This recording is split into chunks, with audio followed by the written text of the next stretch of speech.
In the heart of the Vatican, a bell echoes with unusual frequency. The deep ringing passes through the centuries-old corridors and reaches the ears of few, but enough so that news begins to spread in silence. The last pope is dead.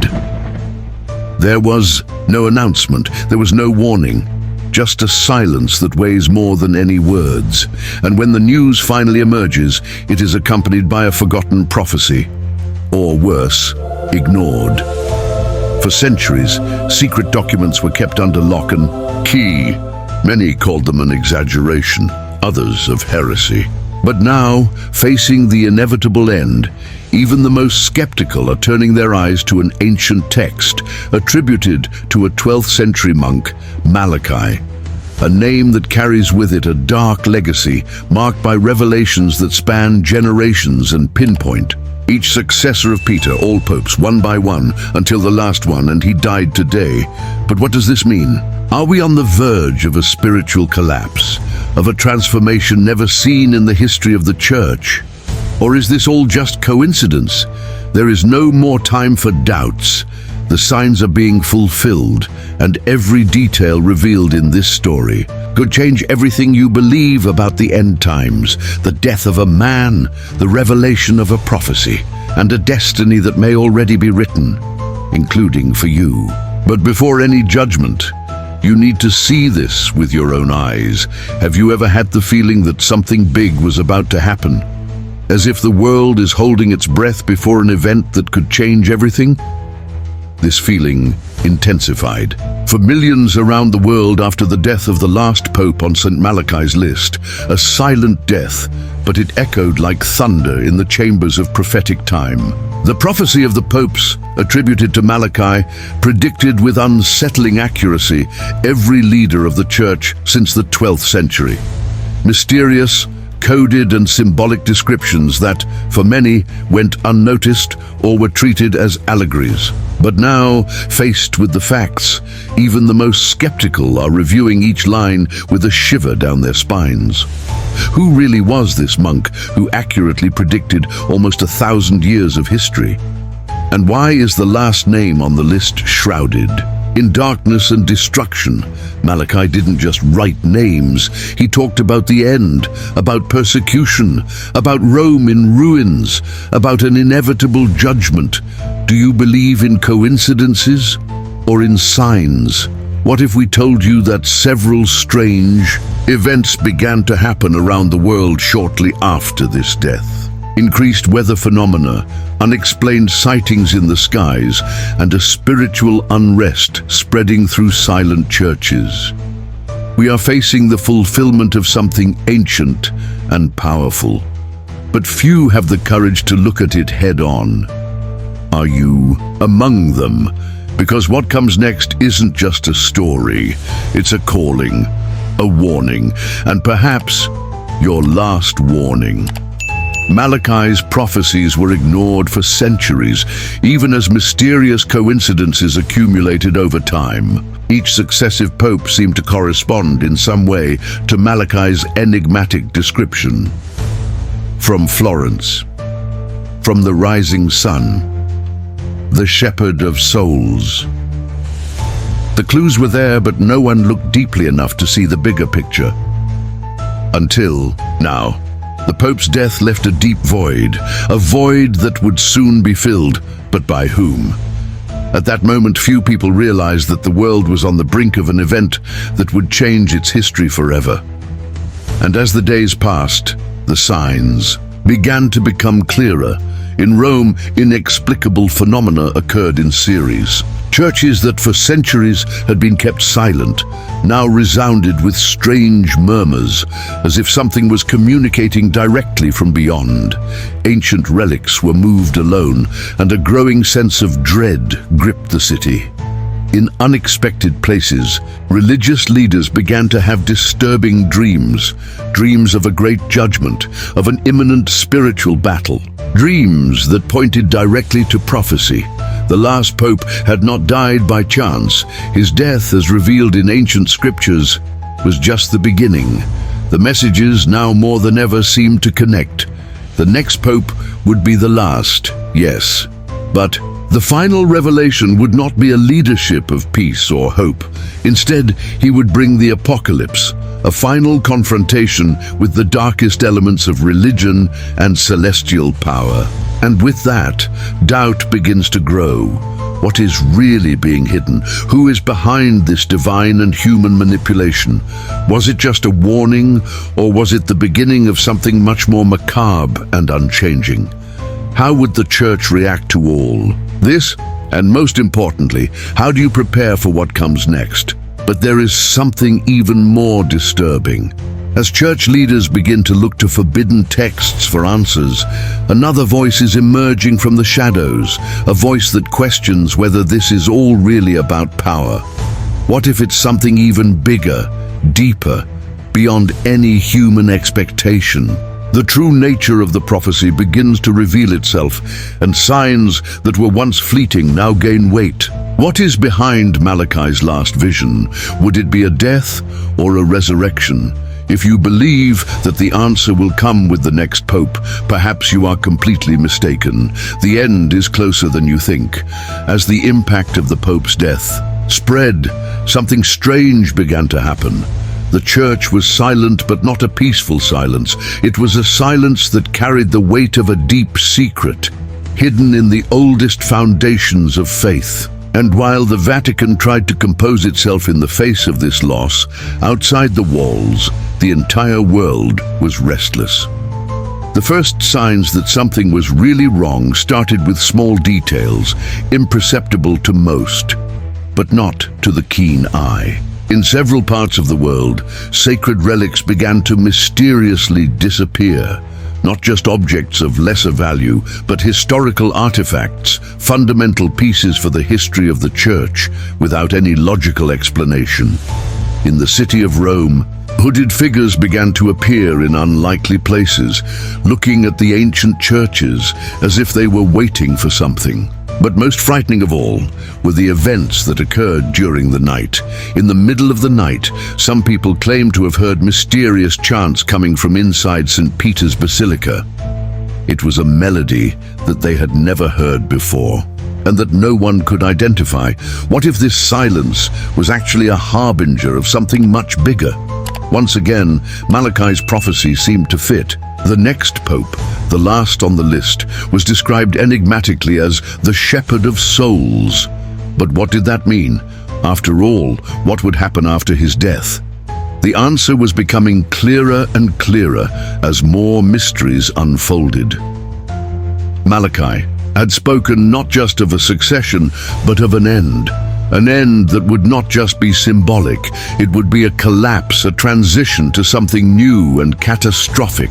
And then, the most alarming news of all, a letter apparently from the Vatican itself was leaked to the international media. In it, a cryptic warning stated that the Church was about to face a divine danger, something that could not be avoided or stopped. This danger was directly linked to the papal succession, and all preparations for the conclave were being made with unusual haste. What else was being hidden? Would the succession of a new pope really be the beginning of a new era, or the fulfillment of a prophecy that spoke of destruction? What would the role of shepherd of souls mean? Would he come to guide the church to salvation, or would he be the last leader before final collapse? As the entire world waited for answers, an unquestionable truth was beginning to emerge. Times were changing, and there was no going back. As news spread about the strange happenings in Rome, something much more serious was being covered up. The Vatican, in its attempt to protect the Church, had not only hidden mysteries from the outside world, but also something that involved the very spiritual foundations of the faith. Things were more twisted than anyone could have imagined. Malachi's prophecy, until then a vague list of names and characteristics, now seemed like a sequence of imminent events. The last pope, the one described as the shepherd of souls, was closer to ascending the Vatican throne, and the consequences of this were taking a frightening form. What was not known, however, is that the shepherd Malachi spoke of was not simply a benign leader. Indeed, he would be an enigmatic figure, a person who would bring both salvation and collapse. As the cardinals met secretly, deliberating over who should be the next pope, a series of visions haunted those involved in the election. One cold night, a high-ranking cardinal had a strange and disturbing dream. He found himself in front of a large crowd, but upon looking closer, he realized that his eyes were empty, as if life was missing. He tried to scream, but his voice wouldn't come out.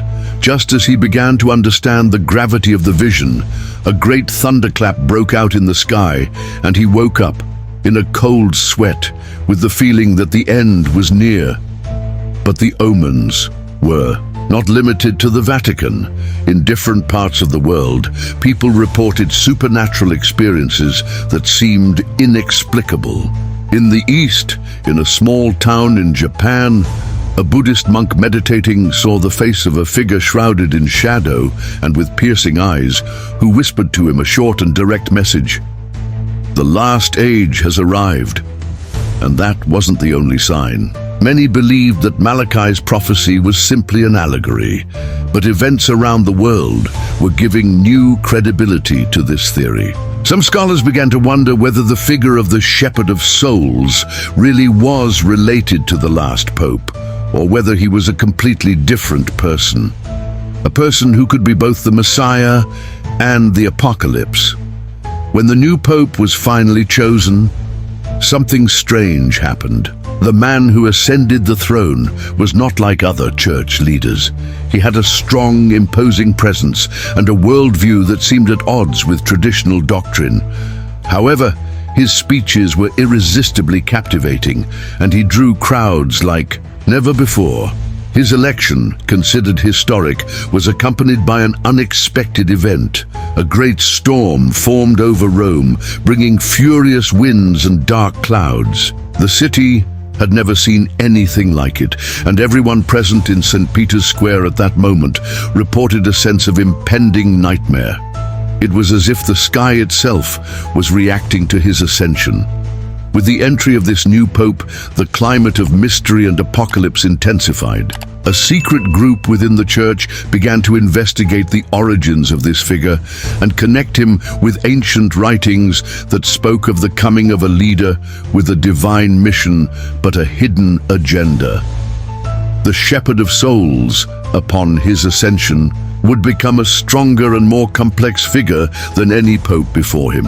And with that, people began to realize that the real battle between good and evil was about to begin. What no one knew was that the key to salvation or destruction lay in a secret hidden long ago, deep in the Vatican's crypts.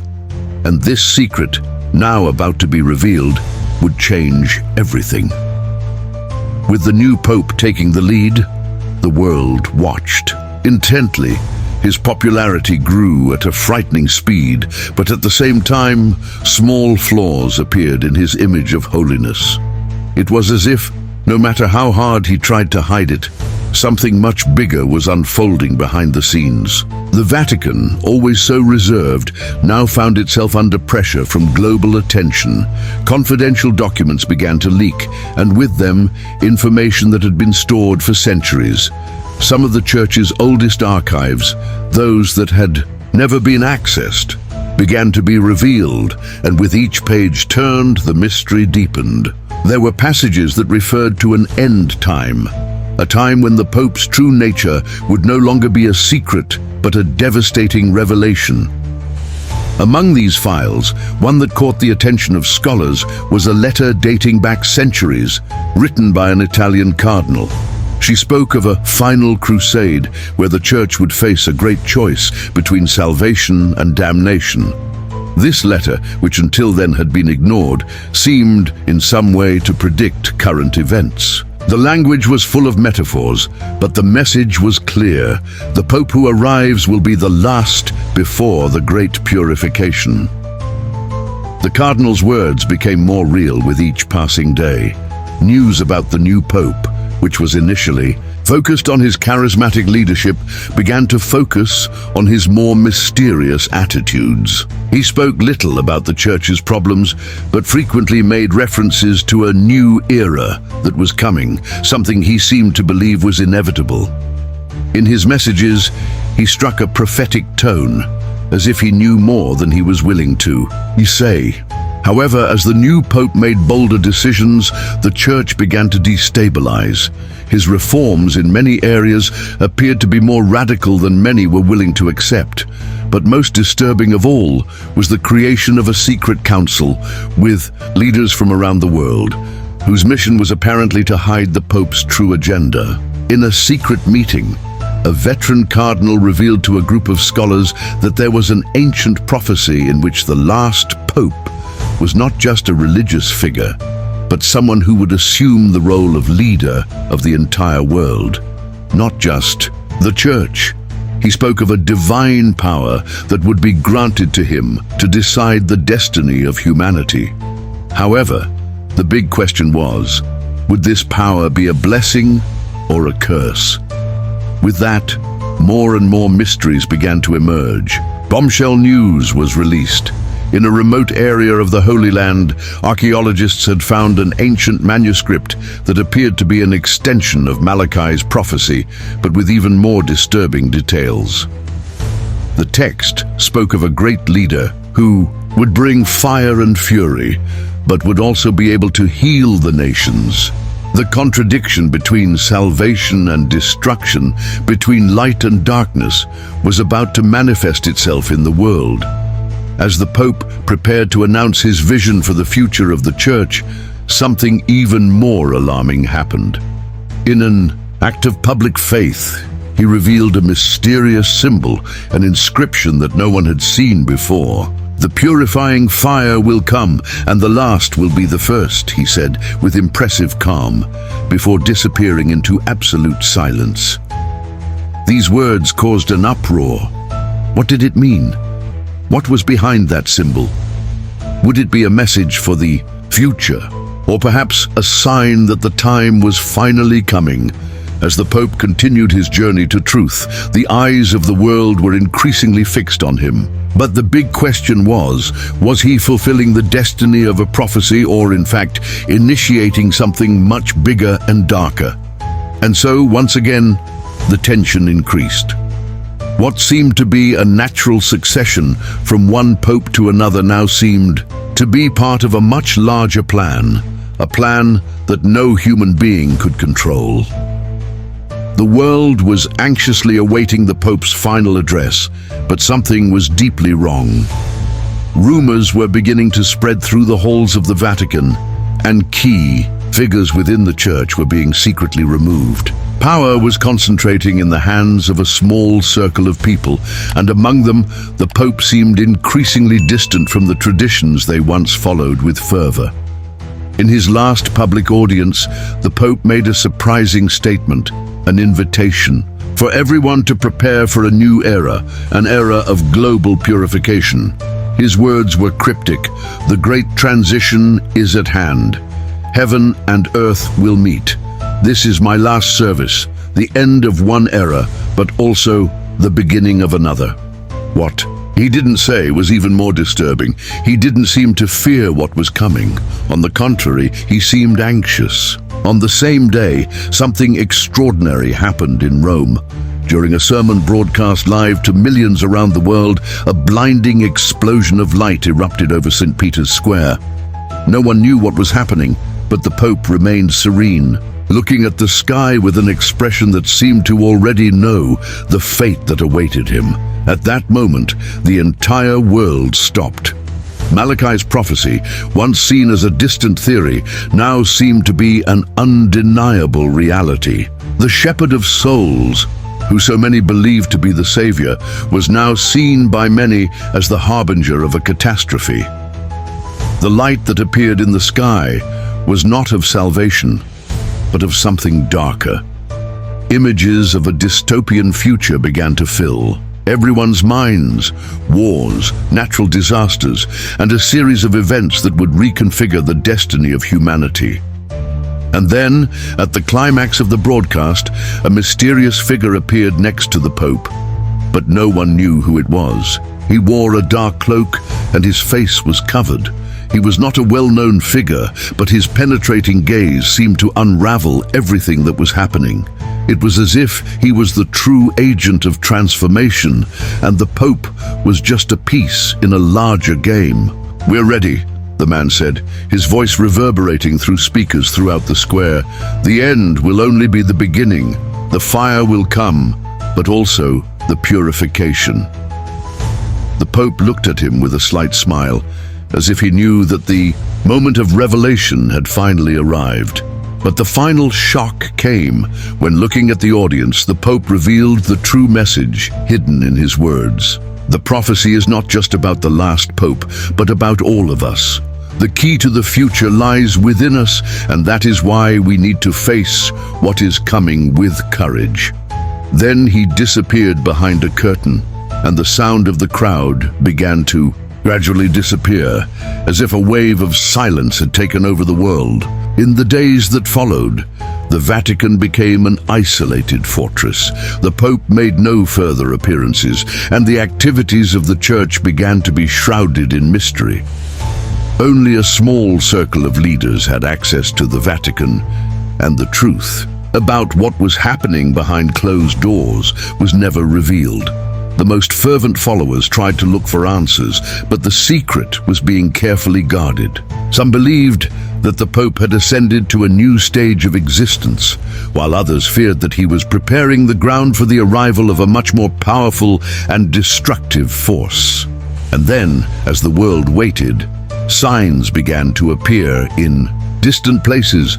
Small changes, inexplicable phenomena, supernatural events on every continent. Malachi's prophecies were not just a prediction for the Church, they were a warning to all humanity. Finally, the Pope's final words began to make sense. The last era was, in fact, beginning, but salvation was not within our reach. It was the moment of the great purification, where good and evil would face each other, and where everyone's destiny would depend on a choice that each person would have to make for themselves. The purifying fire was coming, but not everyone would be prepared to face it. As the Pope prepared to make his last major statement, the Vatican was in a state of uproar. The square in front of St. Peter's Basilica was packed, but not just with worshippers.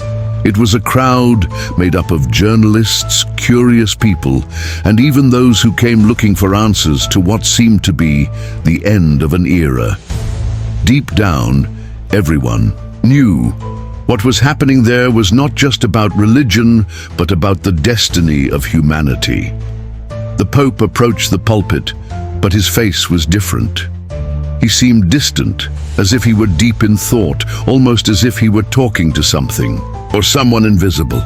He looked out at the audience, but his eyes were empty, as if he was looking beyond them, into a future that no one else could see. When he finally spoke, his voice was strange, almost hypnotic. "The purifying fire is upon us. Those who are prepared will survive the transition. The others, well, it's up to each one." The tension in the air increased. Everyone was anxiously waiting to understand the meaning of these words, but what would happen next would exceed any expectations. Suddenly, an intense light appeared in the sky. It was as if the sun itself had transformed into a gigantic flame, and an unexpected wave of heat took over the square. The astonished audience looked up, but the Pope did not move. He remained impassive, as if the light had no importance to him. In a matter of seconds, the entire square was filled with absolute silence, as if the entire world had stopped breathing. The next moment, the mysterious figure appeared again. He was no longer just a shadow, but now his presence seemed to materialize in a supernatural way. The Pope slowly turned to him, as if waiting for something. And then, with a subtle gesture, the hooded man revealed his face, and the entire world was in shock. It was the face of a cardinal, known to everyone in the Vatican, but with an expression that no longer belonged to a human being. He looked at the Pope, and said in a deep, resonant voice, "The moment has come. The prophecy is being fulfilled, but you are not prepared for what will come." At that moment, the truth that had been hidden all along began to emerge. The Pope was not only the last Pope according to prophecy, but the key to a global transformation which surpassed any religious understanding. The Cardinal's image disappeared, and the Pope, in one swift movement, revealed something that no one could have ever imagined. He held up a golden key, which seemed to shine with inexplicable power.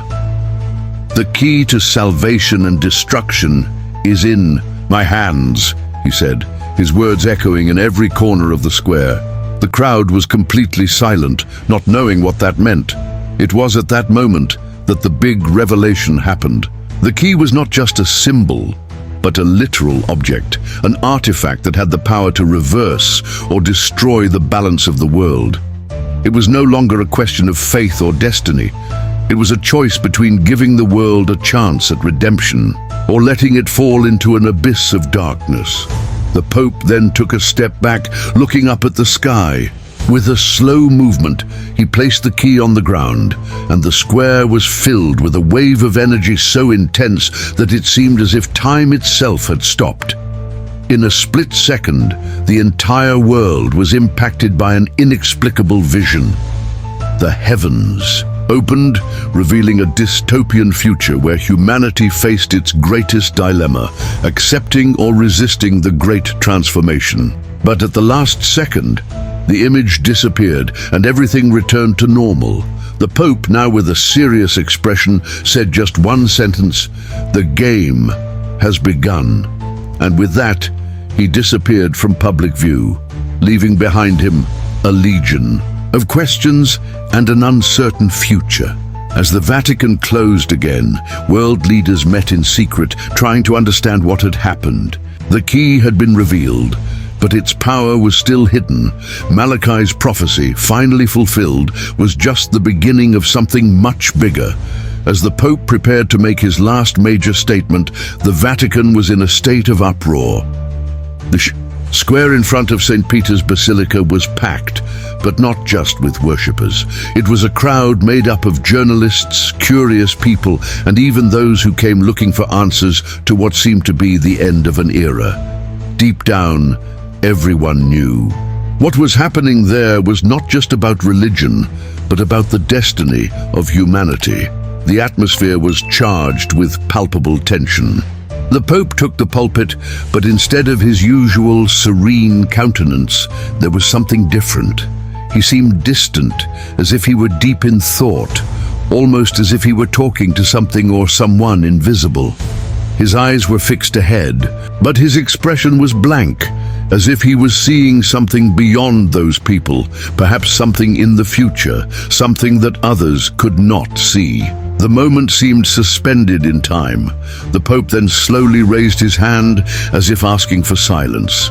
The entire square, previously filled with murmurs and sighs, now completely quieted down, as if the entire universe had stopped breathing. He finally opened his mouth to speak, but his voice was strange, hypnotic, as if it carried the weight of a monumental revelation. "The purifying fire is upon us," he said, pausing with each word, as if weighing the importance of each one.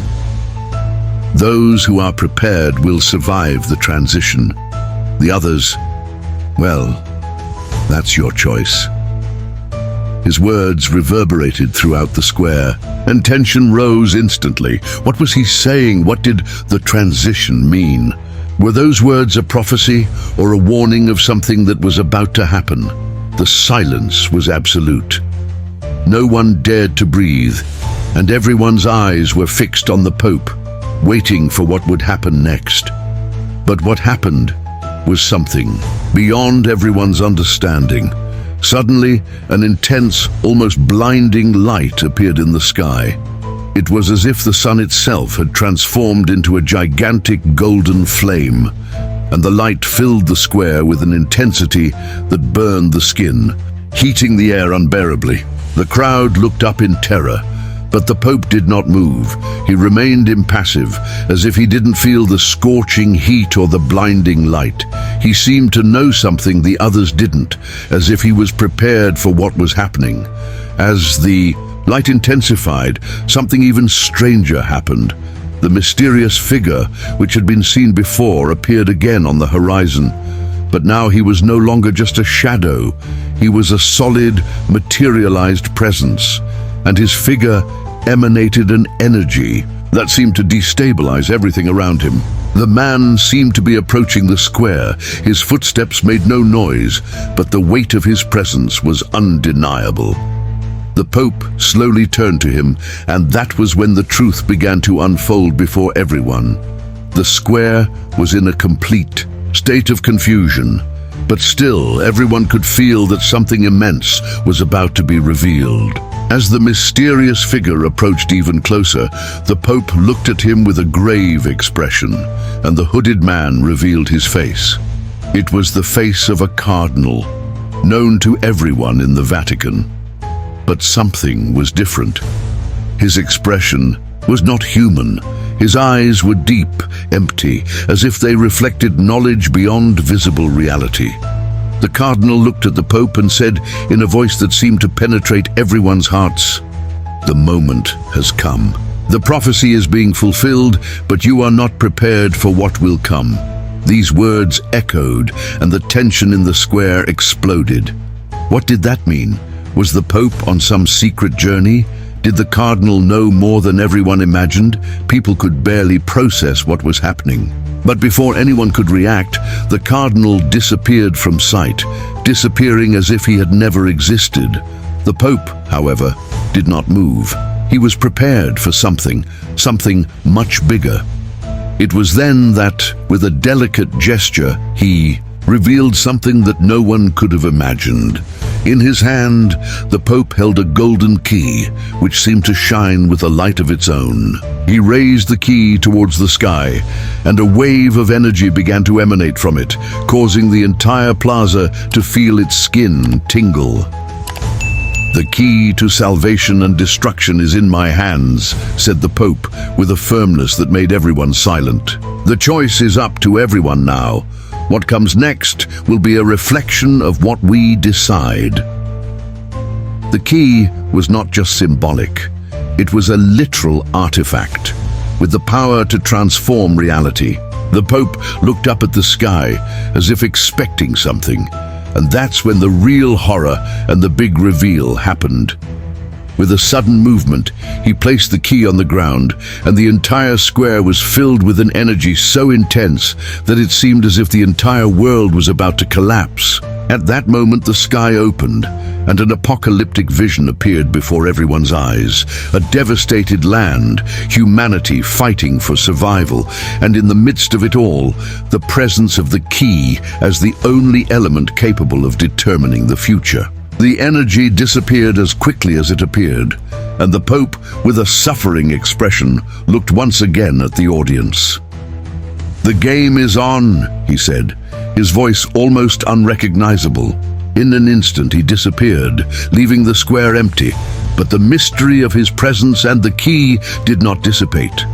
Malachi's prophecy had been fulfilled, but what did that really mean? What was the key? And most importantly, who would be capable of making the decision that would determine the future of humanity? The climax had been reached, but the real journey was just beginning. The square was absolutely silent, but something still hovered in the air. The Pope, his hand shaking, raised a golden key before the crowd. Something there wasn't right. The key glowed, but not in an ordinary way. She radiated a peculiar, almost supernatural energy.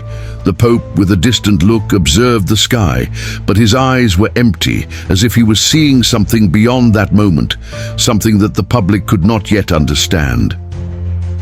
Suddenly, a question loomed large in everyone's mind. Why was he holding that key? What did it really mean? And why did the Pope seem so calm in the face of something that could mean the end of an era? The hooded cardinal, who had disappeared moments before, appeared again on the horizon. But now, He was no longer the man everyone knew. His face was distorted by an expression that was not human. He looked directly at the Pope, his eyes like two deep holes of forbidden knowledge. The words he spoke cut the air. "You are not prepared for what comes now. There is no turning back." And it was at that moment that everyone realized the key was not just a symbol. It was the starting point of something much bigger and scarier, something that would change everyone's destiny. But what? What would happen when the Pope used it? What was your true purpose? The Pope then, with a desolate look, lifted the key and positioned it towards the sky, as if he was about to open something. But before anything happened, he whispered, "The future is in your hands now. It's your decision." And it was at that moment that the Square, the Vatican, and the entire world felt the magnitude of the decision, because no one knew for sure what the key would open, what would come next, and what did this mean for the future of humanity. The light emanating from the key increased in intensity, but the Pope, with his serious expression, disappeared. The Square was empty, but the mystery did not dissipate. The question that remained was, who would make the decision? What would happen to humanity? The sound of the crowd slowly disappeared, as if it were a wave that dissipated until it was completely lost. The Vatican, now in absolute silence, seemed far from any notion of normality. St. Peter's Square, once full of believers and curious people, was now empty. But there was no relief in that emptiness. The tension seemed to grow, even more, like an invisible presence hovering over everyone. The golden key, which had once glowed with unearthly intensity, was gone. The Pope was also gone. There was no sign of his figure. There was no more light in the sky. What remained was a distant echo, as if something was still resonating in the air. A beat, a growing pressure, but no one knew what that meant, and the feeling of unease hung in the air, as if something was still unfolding, something no one was prepared to understand. The hooded cardinal, who had given the last words before the Pope's disappearance, was also gone. His figure was now faded, as if he had never existed, but the words he said, "You are not prepared for what comes now. There is no going back," were engraved in everyone's mind. What did he mean? What did he know that others didn't? The key was still missing, but its implications were far from erased. Everyone knew something monumental had happened, and the future was at stake. What will happen now? Who will take control of this situation? What did the key represent, and more importantly, who would be able to decide the fate of humanity? Silence reigned, but the mystery continued to expand. It was as if a crucial chapter had ended, but the story was not over. The answers were still there, just out of reach, but the key to everything was somewhere, waiting for the right moment to be revealed. And the biggest question of all still echoed in the hearts of everyone who had witnessed what happened that day. Are we ready for what comes next? Something had changed, something deep, something irreversible. Closing, the Vatican, the Pope, and even the events we witnessed seem to have become a kind of metaphor for life. Every now and then, we are faced with monumental choices, with moments that change the course of our existence. The key, disappearing without a trace, symbolized more than a simple object. It represented the decisions we make, the doors we choose to open or leave closed, and the weight of our choices in the big picture of the universe. Now, more than ever, humanity is on the brink of a new phase. The Pope has disappeared, but his last message echoes in our hearts. The decision is ours. What will we choose? In a world full of uncertainty, the answers are not just in sacred books or ancient prophecies. They are within us, waiting to be discovered. And perhaps this is the biggest mystery of all. The key was not in a physical object, but in our ability to choose what to do with what we know. As the story continues to unfold, we must ask ourselves, Are we ready to deal with what's coming? The future, as always, will be shaped by the choices of those who have the courage to make a difference. And so, the cycle continues. But what comes next? Only time will tell.